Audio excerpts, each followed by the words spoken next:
Atwoli, na ningeomba makofi tafadhali. Dr. Atwoli, katibu mkuu wa koti.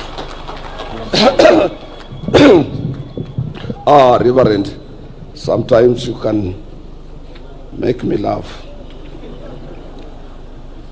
Your Excellency, the President of the Republic of Kenya and Commander-in-Chief of the Defense Forces, Dr. William Samoei Ruto, I want to assure you that today I will be very, very brief, because in your position as our President, you have all information concerning the working men and women across our country. I want to recognize the Cabinet Secretary.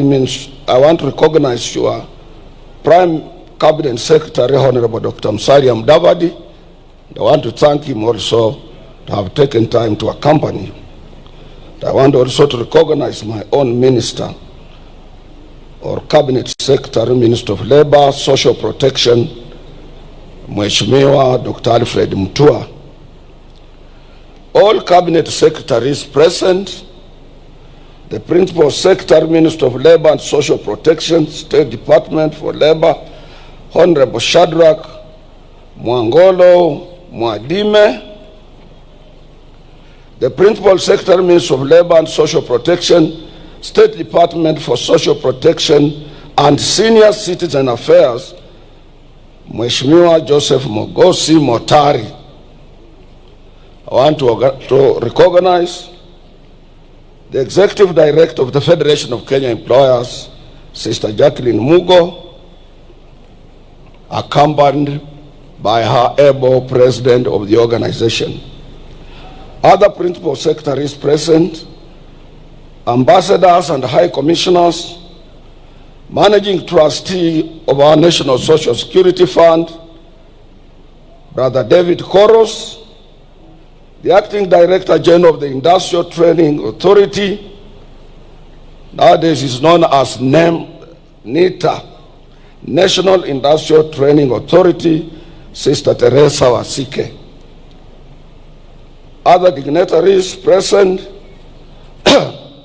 members of the Executive Board of KOTU, members of our Secretariat, our brothers led by Brother Aid Marcel from Cairo, Egypt, who leads the giant Egyptian Trade Union Federation, who are here with us. You are most welcome. Your Excellency, first and foremost, as I said, I will be very brief. I want to take this opportunity to thank you. We can't take it for granted. You were with us here last year. And since you were elected as our President, you have respected your position as a worker number one. And you have been with us all the time that workers have assembled here. You have shared this International Labor Day with us. Your Excellency, we are celebrating also our 60th anniversary. We have been around for 60 years. And in these 60 years, Your Excellency, I have been around as the leader of labor movement in this country for 24 years. And recently, Your Excellency, when we were with you in Nyanza, I did mention that you are my last president for me to serve. I have served all presidents of the Republic of Kenya. And I also assured shop stewards recently that as you see me here, I'm contemplating to exit. But then, because we have democracy, and there are people who are watching what we are doing, whether we are responsive to workers' needs or not, a section of my executive board met and gave another resolution, and they are confident in me. But I want to assure them, as much as we have heard our song, which says our solidarity is forever, we call ourselves brothers and sisters. This does not mean that as we enter into the new year, that it will be only Atwoli who can be able to lead labor movement. Our organization is democratic. we are free and independent, and among our affiliates, 42 of them, they know your capabilities, those who are affiliates, your abilities to articulate issues concerning working men here and across the globe, and they will make a decision, and we will respect their decision. Your Excellency, this year's theme is self-reliance in production is the key to economic growth. Your Excellency, unless we are in producing, unless we are in manufacturing, unless we are attracting foreign exchange, our economy can hardly grow. But if we produce and we support you towards that direction, we will be in a position to spur economic growth and create more employment for our young men and women. Your Excellency, as Kenyan workers, we remain alive to the fact that global political trends largely affect market dynamics and the prospects for growth and employment creation. Some of the problems that face us are not only unique to us here, but some are global. But if we are together with you, Your Excellency, if we work hard, if we produce more, we can overcome all these global economic challenges. Without a doubt, the election of Donald Trump as the 47th President of the United States of America and his consequent policies that are focused on building and manufacturing capabilities of the U.S. through self-reliance and imposition of tariffs call for all of us to relook and to rethink twice how we can be free and independent economically.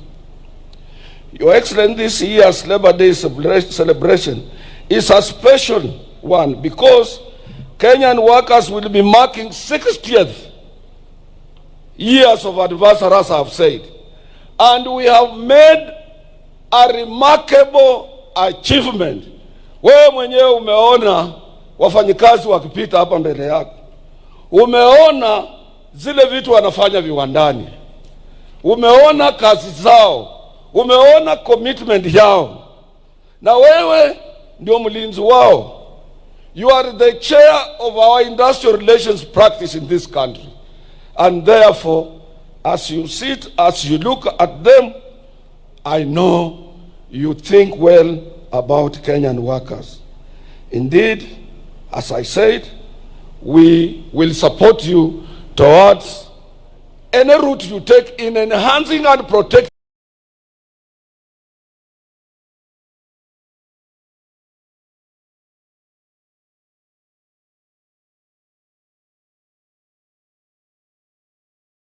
on outsourcing world over. And the outsourced people have an opportunity to contribute to our revenue through statutory deductions as other permanent employees. Your Excellency, we can also foster self-reliance in production, particularly in key sectors like enterprises. As I said, Your Excellency, I don't want to take a lot of your time. Kwa ajili Rivertex, we had thicker textile milling machines. We had everywhere in Kenya, we were producing textile materials. We need to go back there, Your Excellency, and we support you to create more employment. Lastly, I shouldn't say last, but second or third to last, I want to take this opportunity to thank you. Last week you went to China, and we in Central Organization of Trade Unions, we work closely with all Chinese Federation of Trade Unions. And Chinese, Your Excellency, most of them are genuine and they support Africa genuinely. But since our policy, foreign policy and our Kenya's policies of a non-alignment, we work with every nation. But I want to thank you for your trip to China. We will be able to realize more, particularly the agreement you signed to address the dual carriageway from Nairobi towards Western Kenya, and also to extend SGR. SGR is one of the important routes that will alleviate transport problems facing Kenyans. The other area I want to mention, President, that I cannot sit down without mentioning this. This is an area of patriotism. This one I will talk, and I will talk as a patriotic Kenyan until I go to the grave. I'm appealing to Kenyans, Your Excellency. We must love this country. We have no any other country. If this country went down to dogs, we have no any exit route. Kenyans are watching their television. They should look what is happening in Bukavu, in what is happening in Goma. Pali mtu anatoka na watoto na kondoo, wanafika kwa njia, wana abandon kondoo, anarudi kwa watoto yake na wajafika pahali wanaenda. This is not the route we want to take. But Your Excellency, one day you Kenyans will remember me.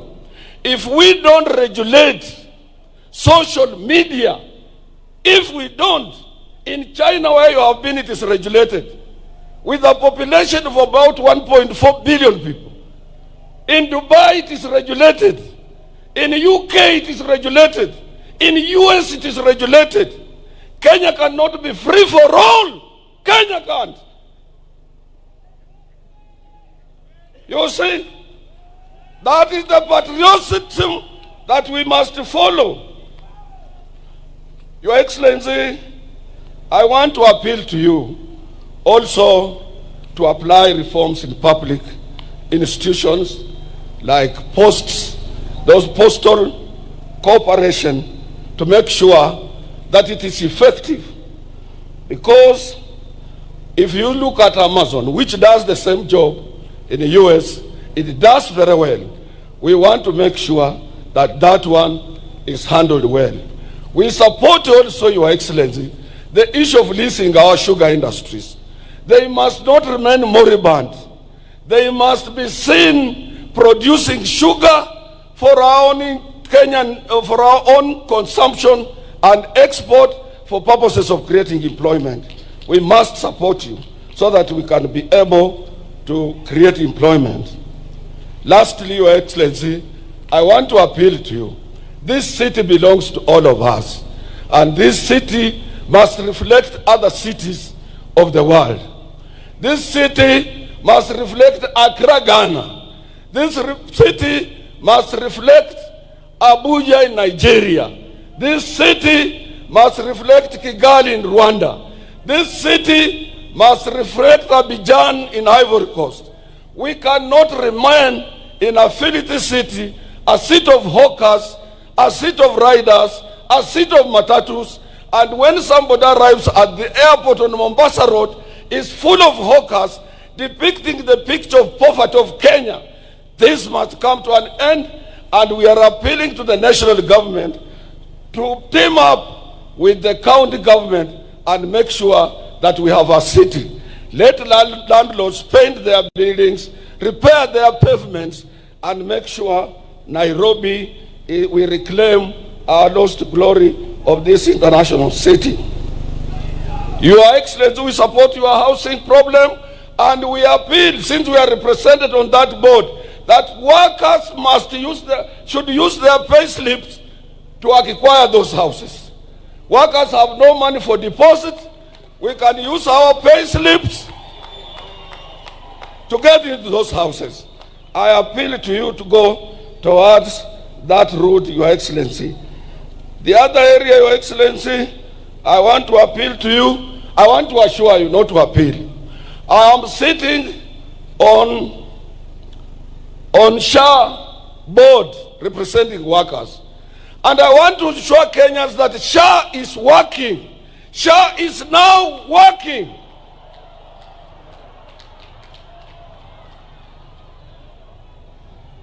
Lastly, Your Excellency, I want to support the managing trustee, Chorus, of NSSF. He has done a commendable job. He has done very well. And as I'm talking, since we implemented the new act, NSSF has realized 220 billion for Kenyans, and we must rally behind the managing trustee of the NSSF. Lastly, Your Excellency, we have a problem. You saw workers here with placards saying, let us carry out ratification on ILO Convention number 189 to protect our domestic workers. Let us also ratify ILO Convention 190 to stop both domestic harassment and violence at workplace. These two conventions have been ratified world over. And Your Excellency, you need to talk also to the Federation of Kenya Employers. You are our person. Let them give us support in this direction. Your Excellency, you need also to talk to the Federation of Kenya Employers. That when you gave these workers 6%, to date is not fully implemented.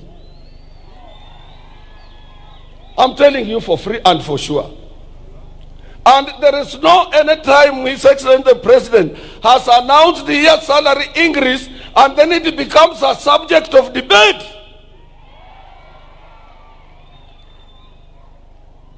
And when it comes to ILO Convention, it will be your government that will be accused at the International Labour Organization. It will not be COTU, it will not be the Federation of Kenya Employers. So anybody frustrating the ratification of ILO 189 and Convention 190 is frustrating your government. Anybody who doesn't want that 6% you gave us to be fully implemented, he's not frustrating workers, but he's frustrating the government.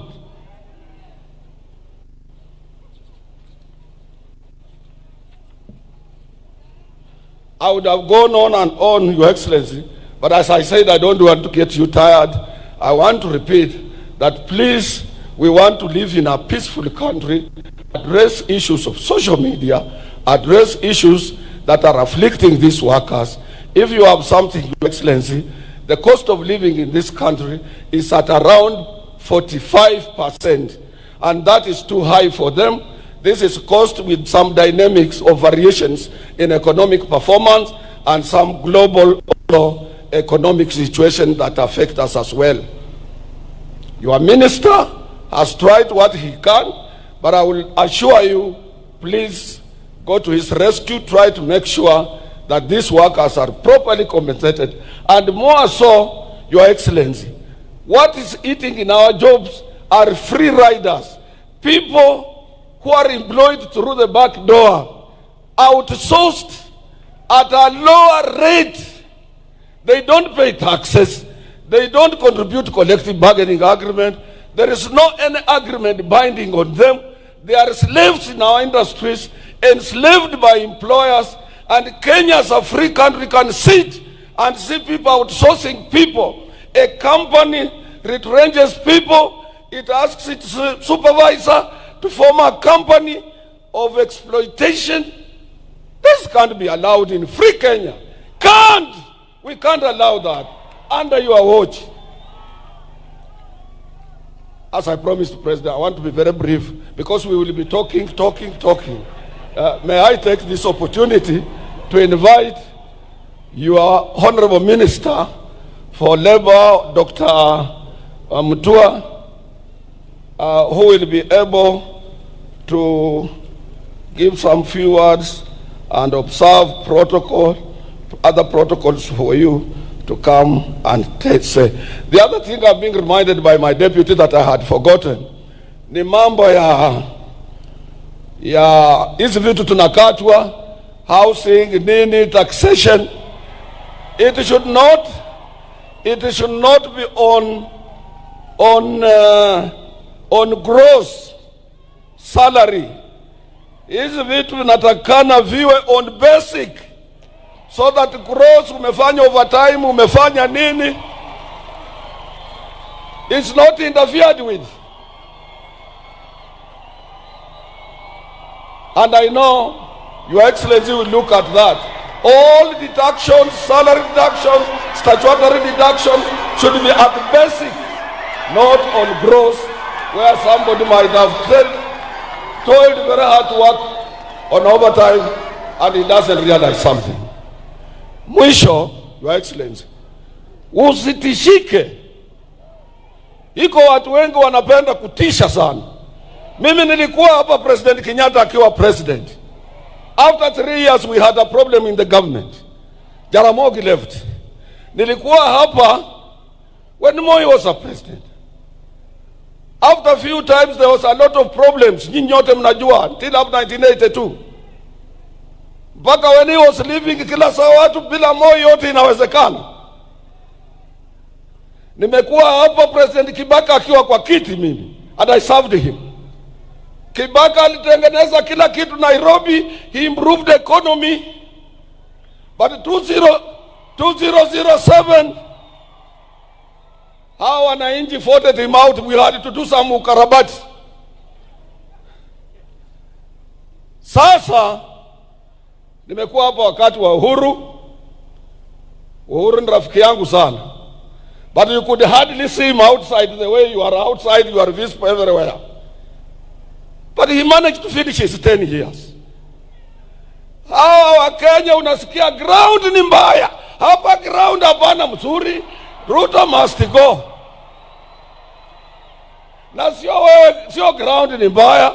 Wewe anasema ground ni mbaya. Mwenyewe hana ground. Unasikia hiyo? Wacha tuwache mtu amalize kazi yake. I saw watu wa press, mtu ameandika kwa Standard, anasema Atwoli yeye kazi ya trade union court is not a political party. We serve the government of the day. We negotiate for our rights. Huyo kijana anataka elewe hiyo. We are not a political party. We are not aspiring to have a president. We must support the government of the day for the stability in the country, which will be extended to industrial stability. Wewe fanya kazi, kama iko makosa, we are principled. We will come out and say, hatufichi. Kama iko watu ambao ni corrupt, we will tell you and take action. Na usitishwe. Let me take that, Brother Mutua, waziri, kuja uongee, alafu hizo protocols zingine utaangalia za kuinvite His Excellency the President. President, I thank you very much for honoring this day. May God bless you.